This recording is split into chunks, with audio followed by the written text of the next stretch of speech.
Olá, meus queridos, tudo bem com vocês? Espero que Deus esteja os guardando, os protegendo, que Ele esteja suprindo as suas necessidades, que Ele esteja livrando de todos os perigos, de tipo de contaminação desse vírus aí que está rodeando cada um de nós. Mas que bom estarmos aqui novamente com o propósito de dar continuidade aí às nossas aulas. Como eu disse aí, só tivemos uma aula nessa classe, a primeira aula, e depois uma sequência então de aulas somente online, mas temos buscado aí com dedicação oferecer o mesmo tipo de conteúdo das aulas presenciais, mas é claro que a dinâmica é diferente. Quando existe aí a presença dos alunos, é bom que surge bastante questionamentos, bastante perguntas, e isso enriquece bastante a aula. E nesse assunto aqui, eu lembro da última vez que o pastor Paulo deu, nós tivemos bastante assuntos aí, bastante dúvidas que foram respondidas aí no decorrer da aula. Mas vida que segue, estamos aí dando continuidade ao nosso assunto, e a aula de hoje é sobre a nova vida, o crente transformado, o novo ser aí alcançado pela graça de nosso Deus e o seu relacionamento com dinheiro e bens. E o questionamento também surge por que tratar então deste assunto. E embora pareça uma coisa assim que causa até certa estranheza, e alguns segmentos aí causam até muitas controvérsias, divisões, polêmicas quando se trata desse assunto, mas se nós formos ver a quantidade então de vezes que esse assunto é abordado no discorrer então de toda a palavra de Deus, requer então no mínimo uma atenção nossa, o porquê de tudo isso. O próprio Senhor Jesus, em seus ensinos ali nas suas parábolas, ele comentou muito sobre bens, sobre talentos, sobre recursos financeiros. Os apóstolos também, depois da ascensão de Cristo, também nos seus ensinos também abordaram muito sobre a questão de dinheiro, a questão então de posses, a questão também de socorrer os mais necessitados. Tudo isso envolve bens, envolve recursos, e é um assunto aí que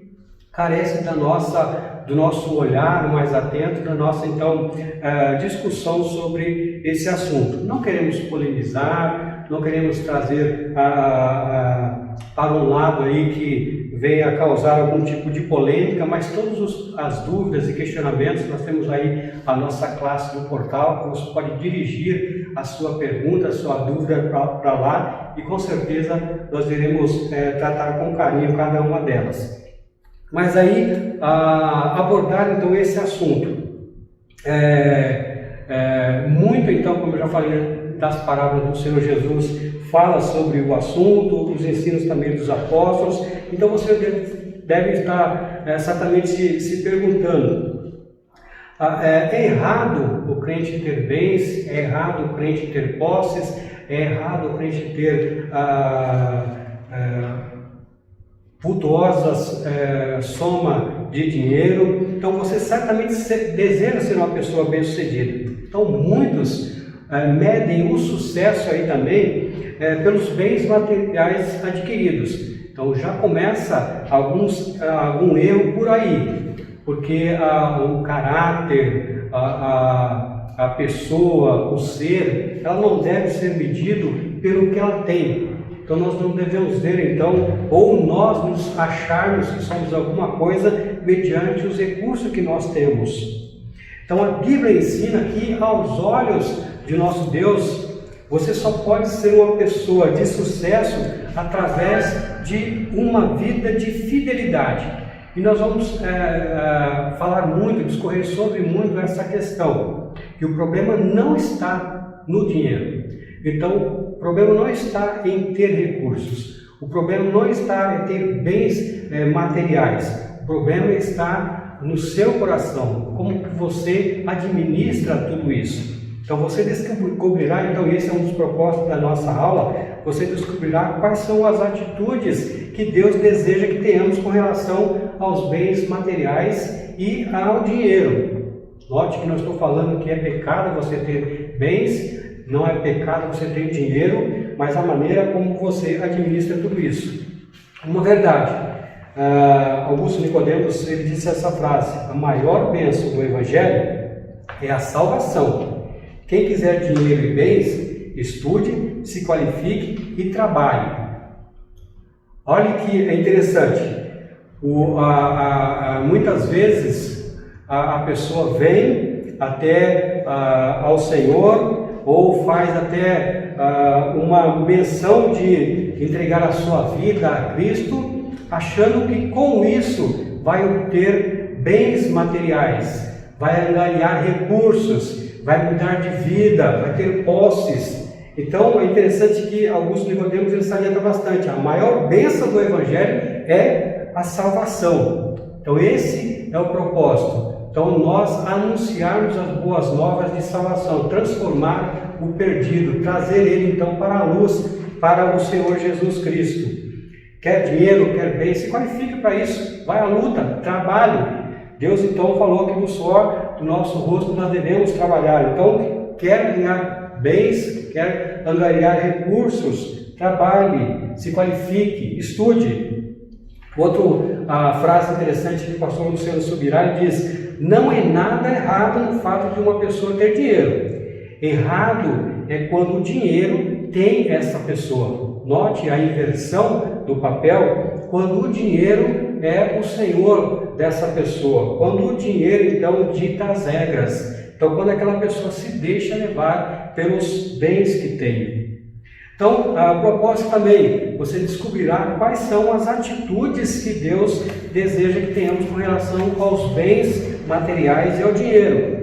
Então isso nós queremos enfocar através de nosso estudo. Dar ofertas e ser fiel nos dízimos, interessante isso, é apenas o reflexo exterior de uma realidade interior. Então quando você tem no coração o desejo de ser dizimista fiel, de dar a sua oferta, isso é uma coisa que tem que brotar do seu coração. Vai externar então uma coisa boa que tem dentro de você, que você acredita ser correto e que você é uma pessoa que segue princípios orientados então pela palavra de nosso Deus.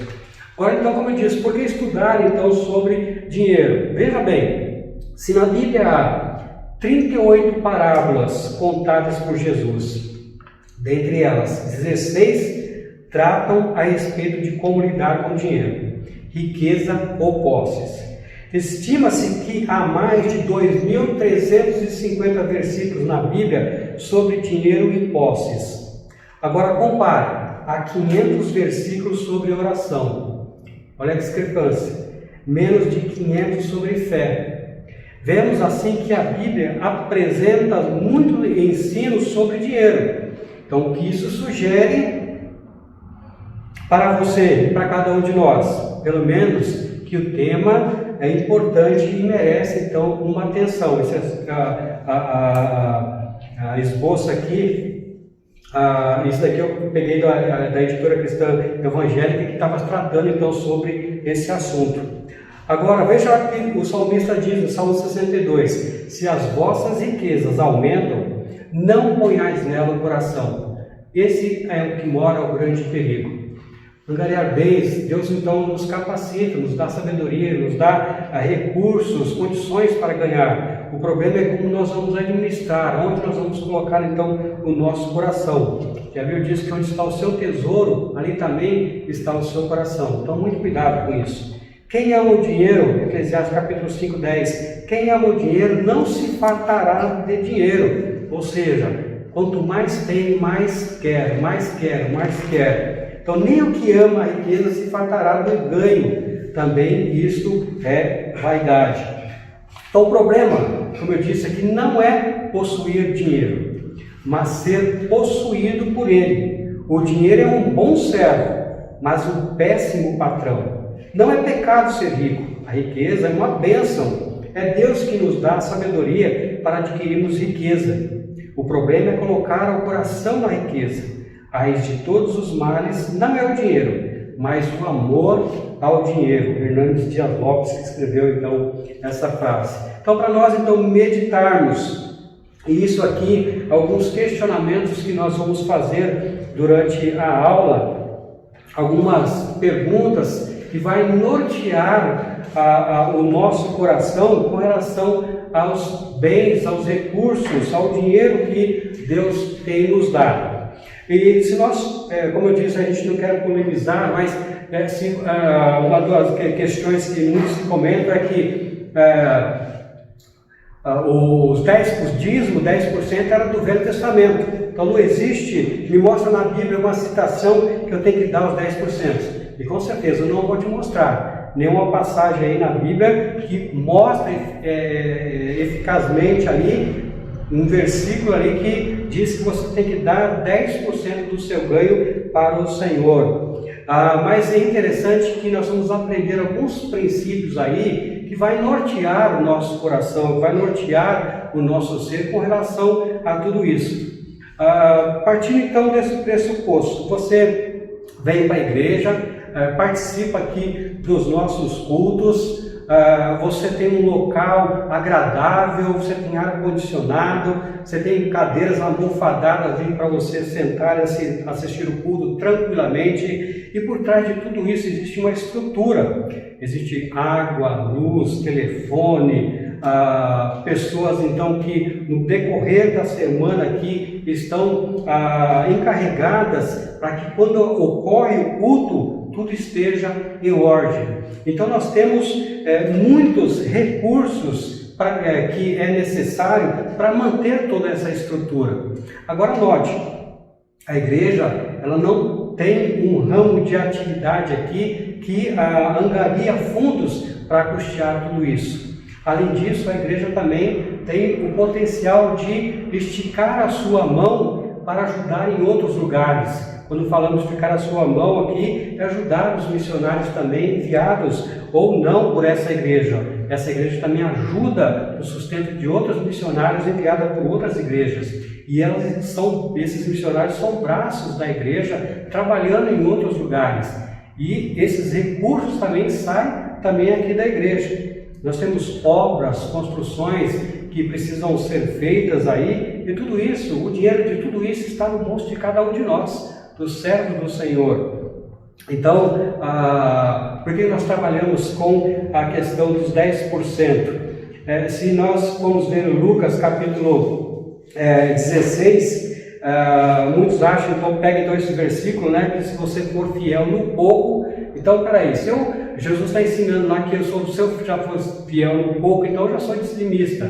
Então ensina ali completamente o outro. Então, Jesus está ensinando ali que se você é fiel no pouco, se você está trabalhando, ganha R$500 por mês, e você é fiel naqueles R$500 por mês, se você tiver, Deus abençoar, e você tiver ganhos maiores, de 500 você passar para 5.000, você vai continuar sendo fiel naquele valor. Agora, quando você é infiel nos 500, Jesus está falando, quando você ganhar 5.000, você não vai ser fiel, você não vai ajudar, vai contribuir, vai continuar então sendo mesquinho, sendo duro então de coração. Então, os frutos de seu trabalho então, ele tem a finalidade de honrar e louvar a Deus. Na prática, o dinheiro deve cumprir as seguintes finalidades. Vamos lá. Primeiro, para nosso sustento, nosso pão de cada dia. Veja que diz aí em 2 Tessalonicenses capítulo 3, versículo 8 a 10. Ele diz que nem nos alimentamos às custas de outros, mas trabalhamos arduamente dia e noite a fim de não sermos pesados para nenhum de vocês. Embora tivéssemos o direito de pedir que nos alimentassem, queríamos dar o exemplo, ainda estando com vocês. Lhe ordenamos, quem não quiser trabalhar, também não come. Então, o dinheiro aqui, os bens, os recursos que Deus nos dá, é para a nossa provisão. Deus nos dá condições de termos sempre uma mesa farta, de ter os recursos então abundantes. E é interessante também que quando esse recurso então falta na nossa mesa, quando nós somos pertencentes a essa família, Deus então usa braços do corpo aqui para ajudar também naquela mesa menos favorecida. Pagar também os impostos. Deus também nos dá condições. Veja que quando nós fazemos isso também, nós estamos honrando a Deus. Nós não estamos negligenciando, então, os preceitos aí da lei, que quando impõe algum imposto sobre nós, taxas, serviços, consumo de água, de eletricidade, quando nós negligenciamos, quando nós somos omissos em não fazer os pagamentos, nós estamos desonrando também o nosso Deus. Então, Deus nos dá condições, nos dá os recursos também para honrar os nossos compromissos. Mateus capítulo 17, 24 até o 27, ele diz, quando Jesus, então, nessa passagem aqui, ele é questionado, porque todos ali pagavam impostos, mas Jesus não pagava. E como Jesus veio também para cumprir a lei, ele foi o único que cumpriu toda a lei, ele também foi lá e falou para os discípulos, então, levantar o montante necessário para pagar o imposto, dando com isso também o exemplo. Cuidado com a família também. Deus nos dá condições também de suprir as necessidades dos domésticos da fé, do nosso lar e do seio, então, da igreja. E 1 Timóteo capítulo 5, versículo 8, um versículo muito forte para que nós possamos realmente meditar nisso. Porque aqueles que não cuidam dos seus, especialmente da sua própria família, olha que ele fala, negam a fé e é pior do que os descrentes. Então Deus nos dá essa condição também de suprir a necessidade de cada um dos nossos familiares. Acudir aos necessitados. Então, lembra que eu falei lá que o problema não é no dinheiro, não está no dinheiro, mas sim no nosso coração, como nós administramos todo esse recurso aqui, porque se Deus nos dá abundância, se Deus supra as nossas necessidades, nós vamos ter também um coração disposto de ajudar. O exemplo aí, nós vemos aí, aqui na nossa igreja, que mesmo diante dessa pandemia toda, da ausência de cultos presenciais, nós não vimos aí diminuição no fluxo de entrada da igreja. Nós vemos aí a doação das pessoas também, no auxílio às pessoas mais necessitadas, na formação de cestas básicas, aqui muitas cestas básicas, recursos financeiros para custear outros irmãos aí que estão passando por alguma dificuldade. Então tudo isso são recursos que Deus nos dá para nós também acudir as pessoas necessitadas. Então veja que o dinheiro é uma solução muito grande, é um atrativo muito bom para nós quando nós sabemos administrar. Então o problema não está no dinheiro, nos bens materiais, mas no nosso coração, como nós administramos tudo isso. É interessante aqui também que a sua espiritualidade ela não é medida pela abundância ou pela falta de bens materiais. Não existe virtude em ser rico ou ser pobre. Muitos personagens bíblicos que serviam a Deus eram ricos, eram pessoas de posses. Mas também nós fomos ver também, existiam muitas pessoas, o exemplo daquela viúva pobre lá, que ela deu o que tinha, o seu tudo ali foi aquela moeda. Então ela honrou ao Senhor ali com os seus bens, com sua moeda. Mas existem pessoas aqui, alguns exemplos, Jó capítulo 1, versículo de 1 a 3, diz que Jó era um homem muito bem sucedido, ele tinha muitos bens. Era dono de 7.000 ovelhas, 3.000 camelos, 500 juntas de bois, 500 jumentas, também tinha muitos servos. Na verdade, era o homem mais rico de toda aquela região e era um homem temente a Deus. Era um homem, então, que tinha no seu coração, então, o temor de Deus. Vemos aí em 1 Reis capítulo 4 também, o povo de Judá ali, quando Salomão governava, eles tinham O povo de Israel era tão numeroso quanto a areia do mar, mas todos estavam muito contentes, tinham comida e bebida com fartura. Então essas pessoas ali, mesmo sendo pessoas muito ricas, muito cheias então de recursos, Deus cuidava dessas pessoas. E é interessante aqui que eram pessoas dispostas também a doar. Quando então precisava então de recursos para a construção do templo ou para outros fins, aquele povo então era pronto para ajudar com seus recursos. E Lucas capítulo 1, 8, versículo de 1 a 3 diz aqui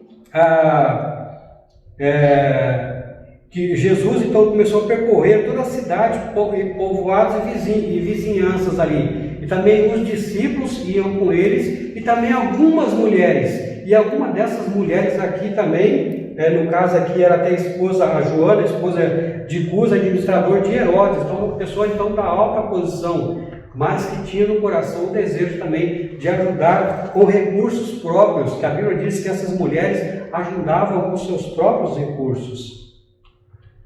Então Deus não está interessado no tamanho da sua conta bancária, mas na sua atitude com relação ao dinheiro e aos bens materiais.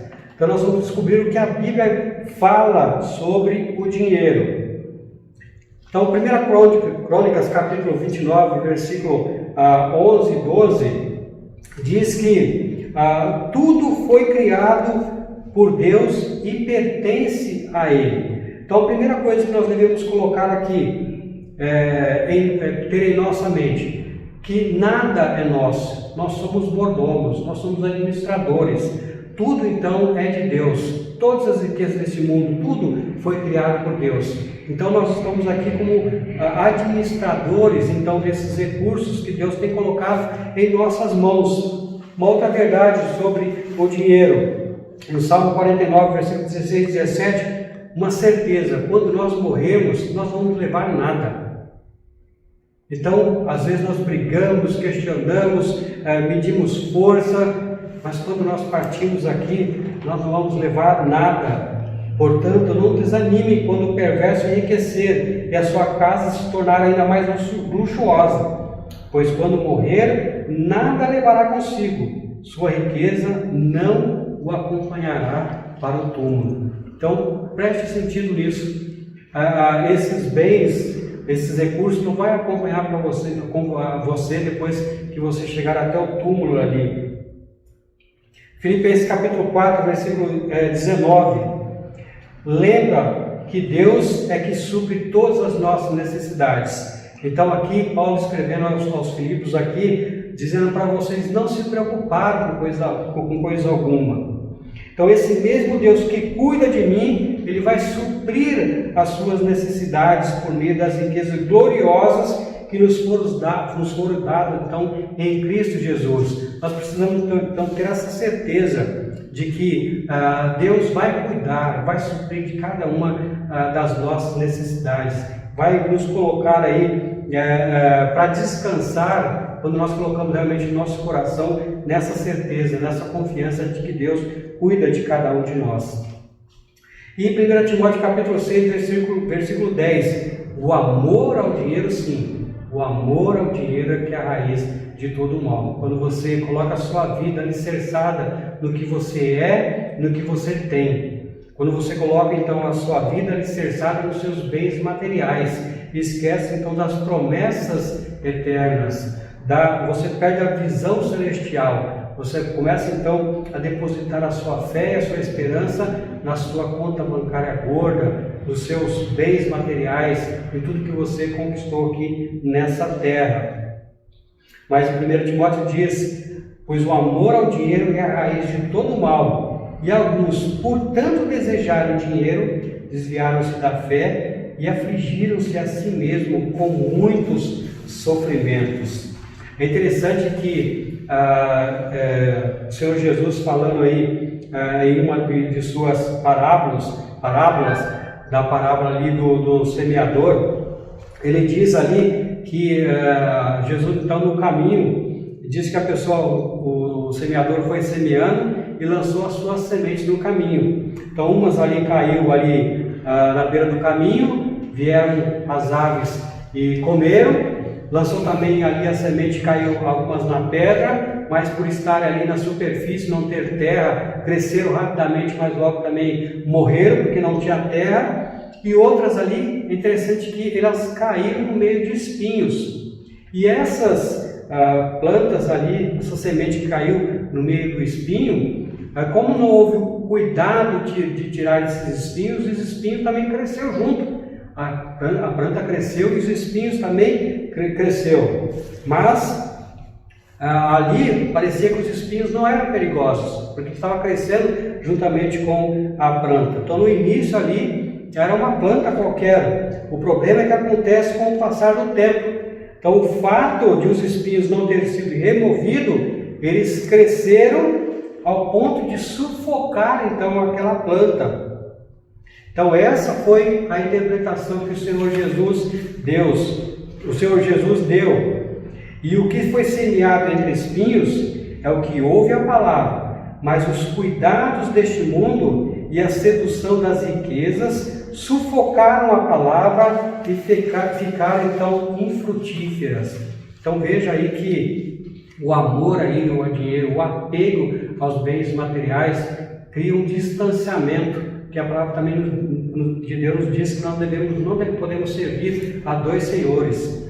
Não devemos servir a Deus e às riquezas. Então o perigo aí está no nosso coração, como nós administramos tudo isso.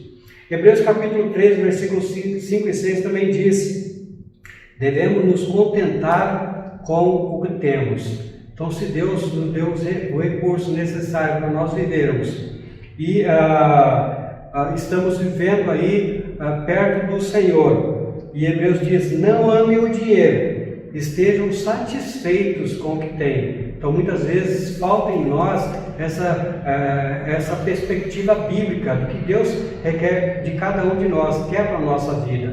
Então se nós temos o que comer, se nós sentimos que Deus tem cuidado, e às vezes nós nos preocupamos em nos distanciar de Deus e ir atrás de mais recursos e mais recursos, então esse distanciamento vai acarretar o que? O esfriamento espiritual.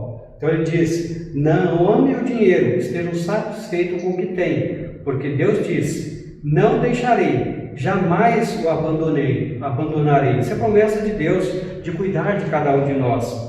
Por isso podemos dizer com toda confiança: o Senhor é meu ajudador, portanto não temerei. O que me pode fazer o mais simples do mortal? Então essa certeza, essa convicção então no nosso coração de que Deus supre as nossas necessidades tem que ser uma constante.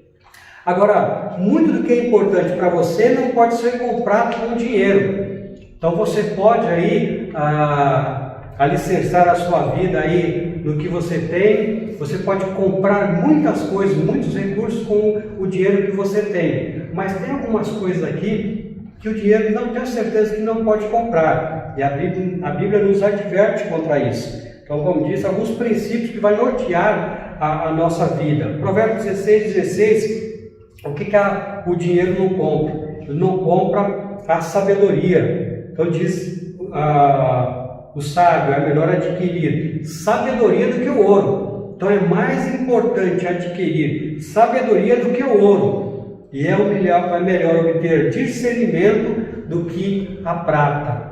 Então, por mais recurso você pode estudar aí, e essa sabedoria aqui, essa sabedoria aqui é a sabedoria que Deus nos dá, que Deus nos concede, não a sabedoria aqui terrena, do proveito, do ganho, do enriquecimento aí longe de Deus.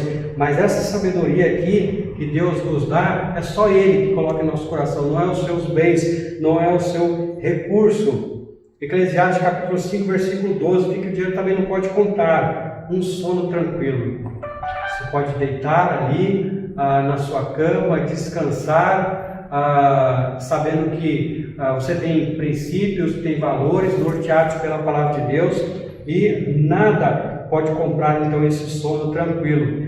Eclesiastes 5,12 diz: quem trabalha com dedicação dorme bem, Quem quer coma pouco, quer muito. As muitas riquezas, porém, não deixa o rico dormir, porque é uma constante preocupação em sempre ter e administrar tudo que tem.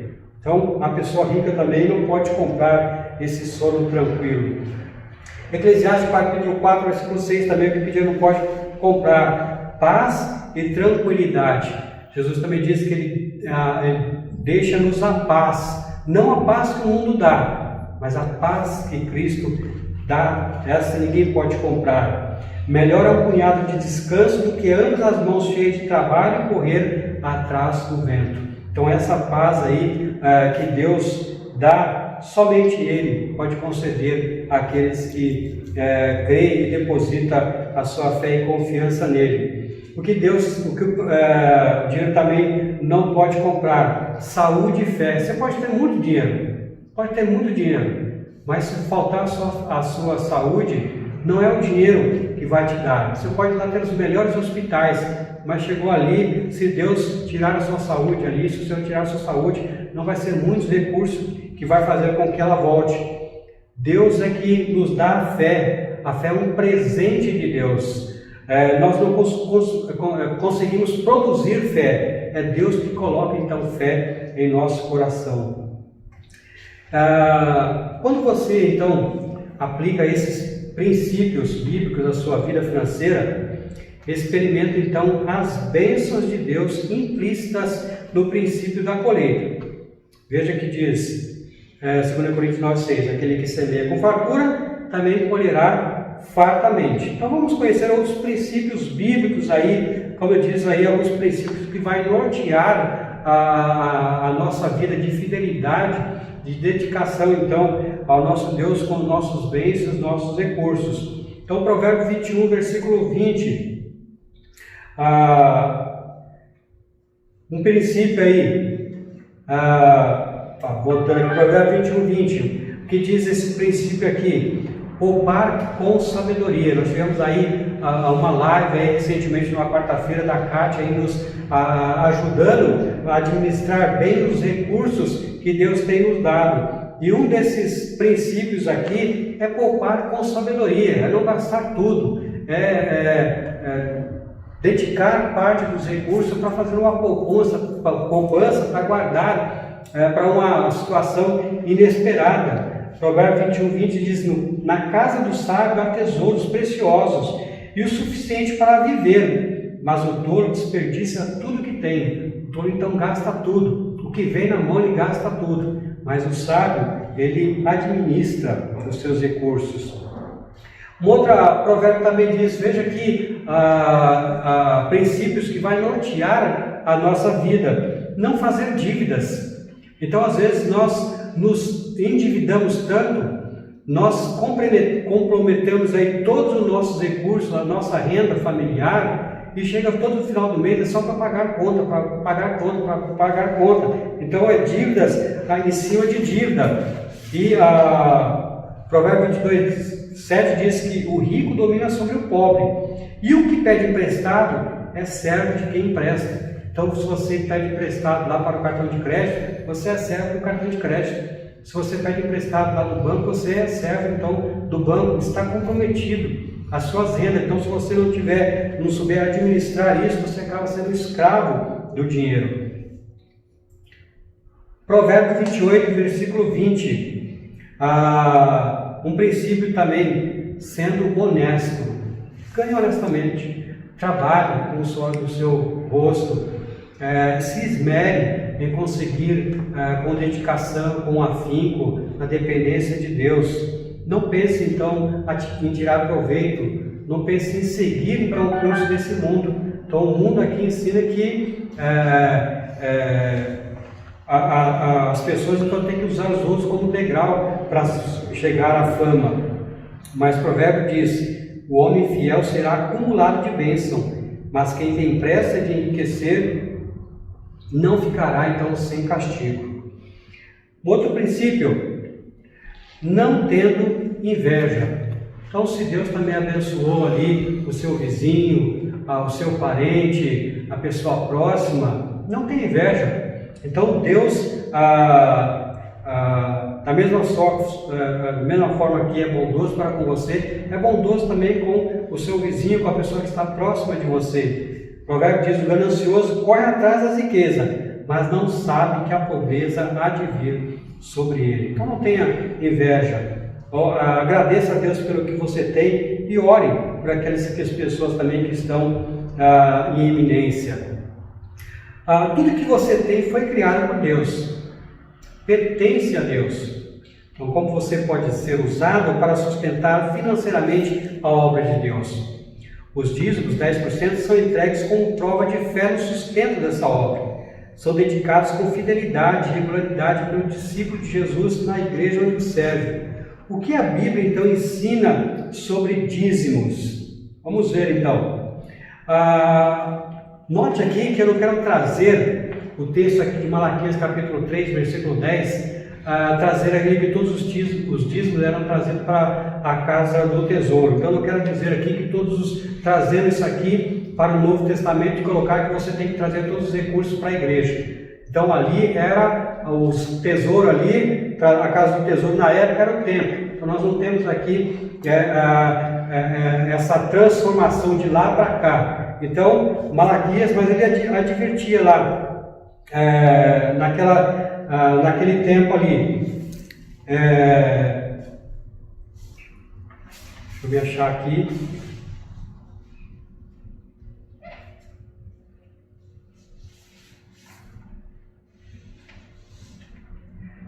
Tragam todos os dízimos à casa do tesouro, para que haja mantimento na minha casa. Põe-me à prova, diz nisto, diz o Senhor dos Exércitos. E se eu não lhes abrir a janela do céu, não derramar sobre vocês bênção sob medida.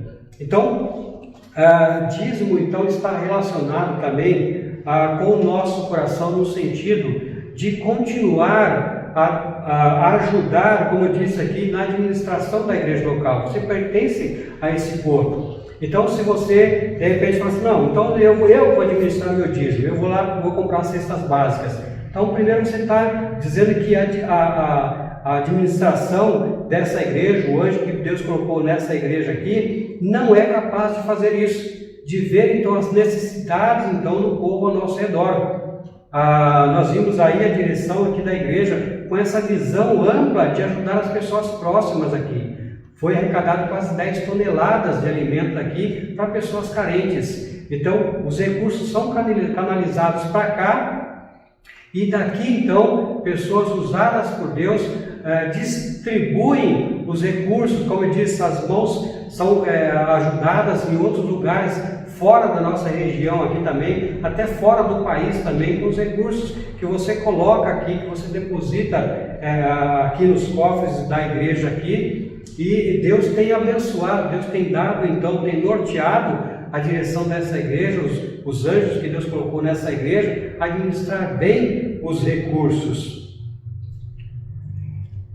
Mateus capítulo 23, versículo 23, uma outra citação aqui também, que quando Jesus chama a atenção dos escribas ali, fariseus ali, que eles dizimavam o moinho e a hortelã ali, esqueciam do restante da lei. E como Jesus veio para cumprir toda a lei, ele falou assim, vocês são hipócritas, você tem que dizimar o dízimo, a hortelã, o moinho e a hortelã ali também, mas também não desprezar as outras coisas. O que seriam as outras coisas? O restante da lei. Então chama então os escribas e fariseus então de hipócritas. Então vocês dão o dízimo da hortelã e do endro e do cominho, e desprezam os preceitos mais importantes da lei, a justiça, a misericórdia e a fé. Mas vocês deviam fazer essas coisas sem omitir aquelas. Você tem que fazer então dizimar então essas coisas sem omitir também, sem deixar de cumprir o restante da lei. Agora você entendeu tudo que você tem foi dado por Deus e pertence a Deus? Você já entendeu que Deus deseja usar você para sustentar financeiramente sua obra? As ofertas são algo a mais que entregamos a Deus como expressão da nossa gratidão por tudo que Ele tem feito por nós, em nós. o que a Bíblia nos ensina sobre ofertas.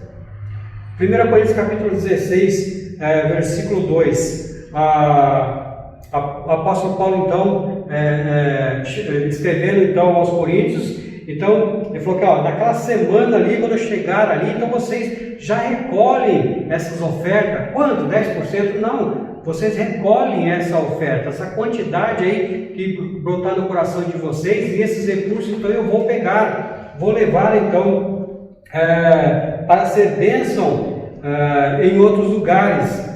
Então, já falando então desses donativos, de ofertas ali, para as pessoas então também terem um coração então disposto a já deixar então separado. Então note que era uma constante, era uma coisa então normal e corriqueira a preocupação também naquela época, de ajudar também os necessitados. E Paulo falou muitas vezes da questão da oferta, ele lembrou os macedônios que eles tinham essa disposição também de ajudar com seus donativos.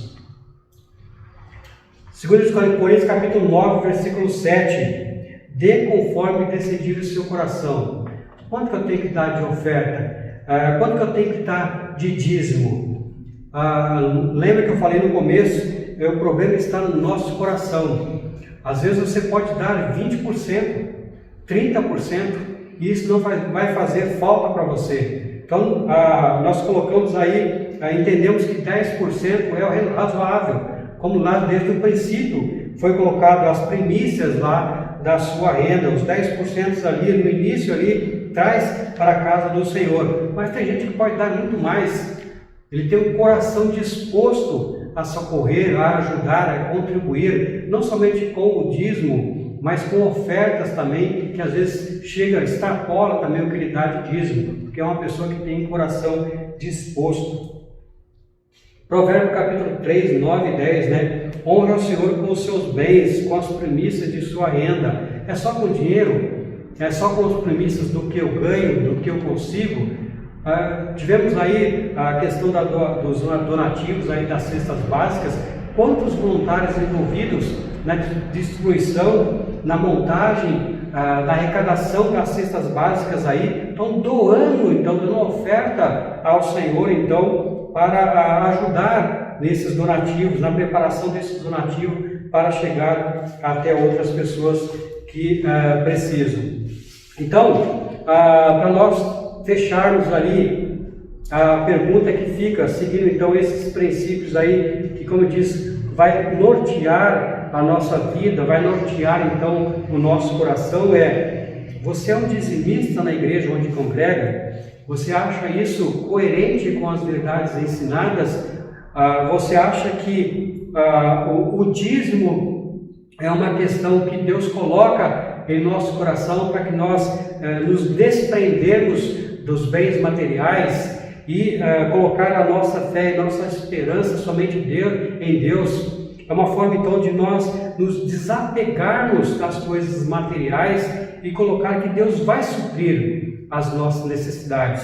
Quando nós temos então um coração disposto, quando nós temos um coração realmente que depende, que confia nesse Deus maravilhoso, nós temos certeza de que Deus vai suprir as nossas necessidades. E quando nós fazemos o ato de doar, de entregar o nosso dízimo, é um coração grato, porque Deus cuidou, Deus supriu. Então aquilo ali é uma forma de você agradecer, de extrapolar, de honrar a Deus então com os bens que Deus tem dado. É como se dissesse aqui, falou: Senhor, veja quanto que o Senhor me deu condições de ganhar esse mês. Eu estou aqui ofertando ao Senhor com essa pequena porção de tudo que o Senhor tem me dado, tem suprido as minhas necessidades aqui. Então o dízimo então nada mais é de que uma forma de ter um coração grato ao nosso Deus, de saber que Ele tem cuidado, de que Ele tem sido fiel para com cada um de nós. Você também tem dedicado as suas ofertas de amor? Eu vejo que nós estamos falando de dízimo e estamos falando também de oferta. Dízimo é uma parte que nós já separamos, falar, esses aqui 10% é de dízimo que eu vou dizimar, então uma forma de ser grato a Deus por tudo que Ele tem me dado. E essa oferta também aqui eu vou doar aqui, porque Deus tem sido tão generoso, tem me dado muito mais do que eu preciso, do que eu imaginava. Deus tem suprido cada uma das nossas necessidades. Então, que Deus então nos abençoe todos os dias, que nós possamos realmente ter um coração grato a Ele, que nós possamos viver longe de alicerçar a nossa vida dos bens materiais que nós temos, mas no Deus que providencia cada uma dessas coisas para o suprimento físico meu e da minha família, e também nos usar então como instrumento, como mãos de Deus para ajudar então aquelas pessoas mais necessitadas. Então que Deus então nos abençoe, que Deus então a cada dia aumente a nossa fé, coloque gratidão dentro do nosso coração, para nós termos então uma vida que glorifique, o nome de Deus, desse Deus maravilhoso que nós servimos. E nós temos sempre a disposição de ter um coração grato todos os dias a esse Deus maravilhoso. Que Deus os abençoe cada um de nós, e que em breve possamos aqui estar reunidos. Vamos aí reunir essa classe aí, no retorno aí das atividades, para ter um momento aí de comunhão. Que Deus abençoe cada um e tenha uma ótima semana. Fique com Deus.